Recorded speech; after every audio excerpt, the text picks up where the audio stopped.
Now, one of the things that I get asked all the time is I can't get any information out of my doctor. I've got severely dry eyes. What do I use? As I said in previous videos, you can use Bion tears, you can use Terra tears, you can use saline, I call it Lens Plus is the one I use. I found was the best one. And to lubricate your eyes, or you can make a mixture of Himalayan salt and water and just keep your eyes lubricated like that. If you want conventional medicines, it's mainly the tears that they'll give you, like Terra tears, Bion tears. I find Bion tears suits me the best, but once again, it's just a matter of preference. If you have severely dry eyes, I used to use Visco tears like every hour as well. It was like a bit thicker. But Terra tears has 3 different levels. There's the normal eye drops, there's one that's a bit thicker, and then there's a thicker one that you can use overnight. Sometimes they're just as good. I find that they weren't good for me, but a lot of the members use them. As I said in previous videos, your eyes crack like a desert. It was this that I helped get my eyes back to eye health, because I actually have no tears at all. If you go to an ophthalmologist, they're going to want to put punctum plugs in your eyes. They didn't work for me. Some people, they find that they're okay. They're very expensive, and I didn't get any benefit out of them at all. But some ophthalmologists will want to laser up the tear ducts. Do not, I repeat, do not have your tear ducts lasered up. Refuse. I was asked to leave the ophthalmologist office because I refused to have them lasered up. But I have members that have had their tear ducts lasered, and now they've got eye infections constantly. So I repeat, do not. And also too, you don't know when they might develop something, or something might come from America that'll give you back those tears. And if you've had them lasered, you can never use that tear duct again. So always live in hope. You know, there are new inventions, new things happening all the time. You know, they have scleral lenses, very expensive. I think they're a couple of $1,000 or $1,000 an eye, which are like a contact lens that is filled with like saline that keeps your eye lubricated. But once again, because your eye's so dry, you know, getting it in there, if you're having trouble getting it in, if you have fingers like mine, you'll have real trouble getting it in. You'll have trouble getting things like your eye drops, pressing them. Now, when this first happened, I had no strength in my hands at all. I used to put a peg, I'll show you, that's my Bion tears, and I'd put a peg on there, and I'd have to press the peg to get the tear into my eye. Otherwise, I had to get someone else to do it. As I said to you, I'm very independent, so I like to find a strategy that I can use to cope, so I don't have to keep asking people to do things for me. Sjögren's is a very expensive disease. One of the things I do, I live in a country town, I live in Byron Bay, so the chemist here is twice the price. They say it's for cartage, as what I can buy it in Sydney. I go to Chemist Warehouse in Sydney and I put an order in each month for what I need, which usually costs around about $100. I buy the mouth moisturising gel, I buy the Biotine mouthwash, and I buy the Biotine toothpaste, and I order them. Sometimes you can get them as cheap as $8.99 for the Biotine mouth moisturising gel, and as cheap as $9.99 for the mouthwash, which is really good, because if I was to buy them in Byron Bay, it's $16 for the mouthwash and $16 for the gel. So, you need to shop around. As I said, Sjögren's is an expensive disease. So, getting back to your mouth, you can either carry a little bottle, a spray bottle that you can spray your mouth regularly, carry water to drink regularly. Don't forget your glycerine drops, especially if you're out, it will help to keep your mouth moisturised.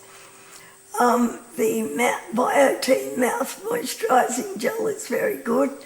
I usually rinse with the mouthwash before I go out, the Biotine dry mouthwash, and that lasts for about an hour before you have to put the gel in. As I said, there's the Xyla Melts. The Xyla Melts are like a little tablet that you can get from fishpond.com.au. They fit into the bottom. I like it in the bottom of my lip. They say put it up the top, but I find it slides down. If you're not aware, you'll choke on it, especially overnight. So I put it in the bottom of my lip, and it just sits there and slowly dissolves. Takes about 5 hours to dissolve, so it will help to keep your mouth lubricated. So it's crucial that you look after your teeth. You must, buy the little Pixters. I get the little purple ones from the chemist. They're like little tiny baby teeth brushes that go between your teeth to keep that clean. You need to have the plaque cleaned off every 6 months, otherwise you'll find your mouth start to ulcerate and you start to get problems with your mouth because the plaque gets rough, and because your mouth tissues are very sensitive, they catch on the plaque, and therefore it sort of scrapes it, like when you scrape your knee when you fall over. So, you need to regular dental visits, find a dentist that you can work with, not one that works against you. You also need a doctor that you can work with that'll listen to your symptoms and work out solutions, not, put you in the too hard basket.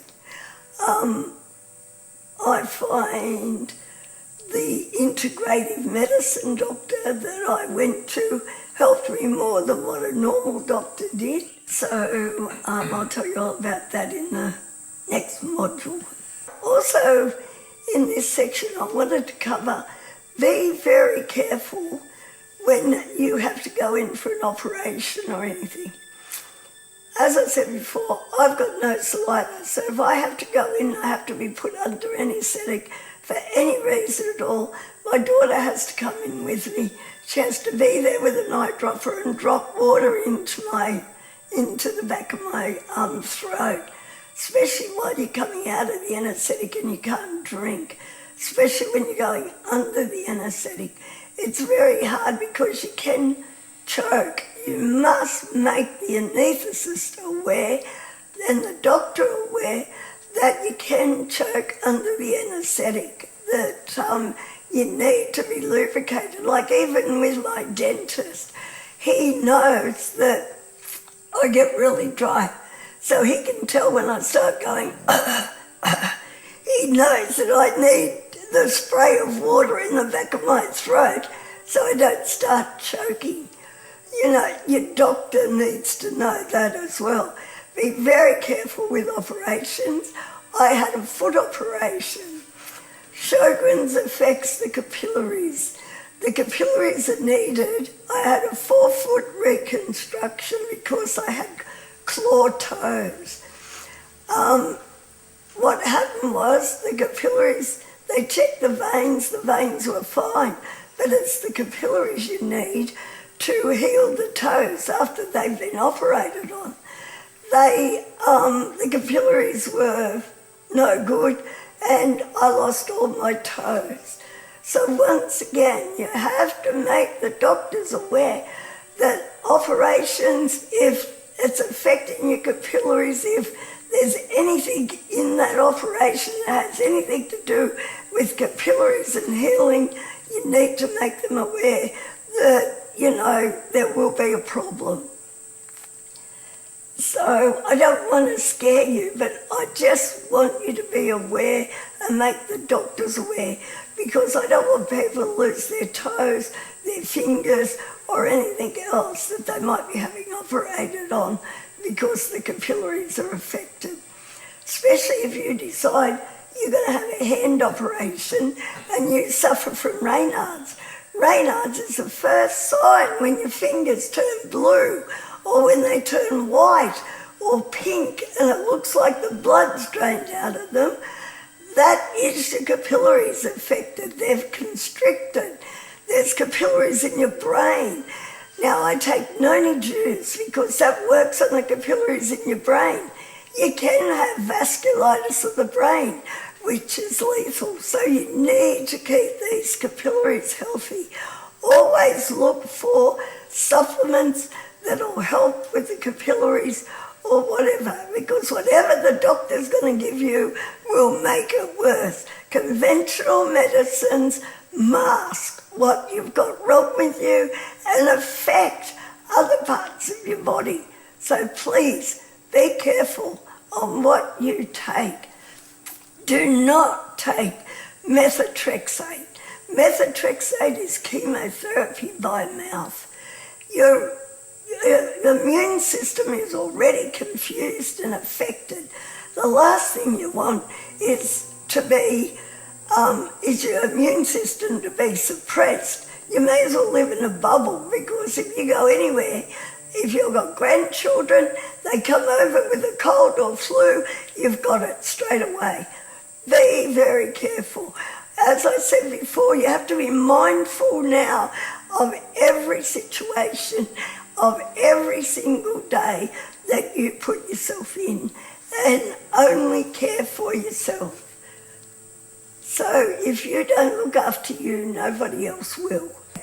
I'm not saying that you never go to the doctor or whatever. The doctors are very good at diagnosing what you've got, but they don't look after the whole person.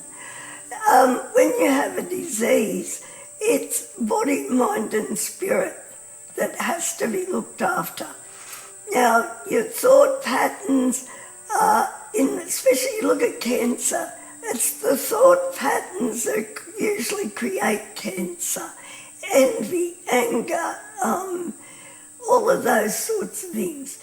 What you have to do is you have to learn to let the past go now.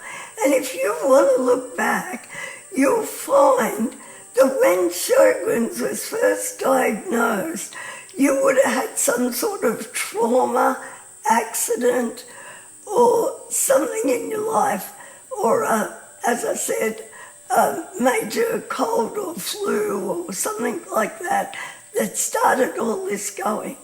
So think about what it was that started this going and try and work on that, for your mind, because you can go into remission, but if you still have that pattern there, it's going to keep resurfacing all the time.